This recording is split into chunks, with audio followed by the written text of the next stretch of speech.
Could the Moscow concert hall attack have been prevented? And if so, how did it still manage to occur? On a fateful day in March 2024, news broke of a harrowing attack on a concert hall in Moscow. The ripple effects of this incident were far-reaching, not only impacting the lives of those directly involved, but also sparking a political blame game that reverberated around the world. The attack took place at the Crocus City Hall music venue near Moscow, resulting in a devastating loss of life and an alarming number of injuries. 4 suspects were swiftly apprehended, with 3 pleading guilty in a Russian court. The Islamic State Khorasan province, better known as ISIS-K, claimed responsibility for the attack, a claim that was swiftly rejected by Ukrainian and US officials. Interestingly, just 3 days prior to this incident, the US had issued a warning about a potential terror attack in Moscow. However, Russian President Vladimir Putin dismissed these warnings, labeling them as provocative and aimed at destabilizing Russian society. In the aftermath of the attack, Putin pointed fingers at Ukraine, alleging that the gunmen responsible had links to the country and were even trying to flee there.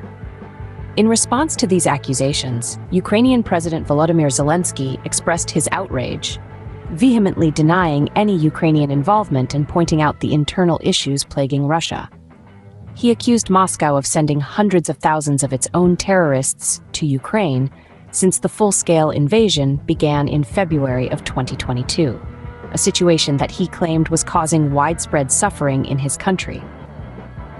The Russian claim that the gunmen were caught trying to flee across the Ukrainian border was labeled as absurd by the Military Intelligence Directorate in Kyiv. They pointed out the implausibility of anyone choosing to head towards an active front line teeming with Russian soldiers and security services after staging a major attack on Moscow.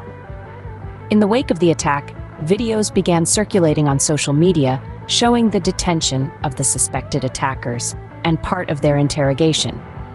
However, these clips raised more questions than they answered, as they showcased violent interrogation methods that cast doubt on the reliability of any confessions obtained.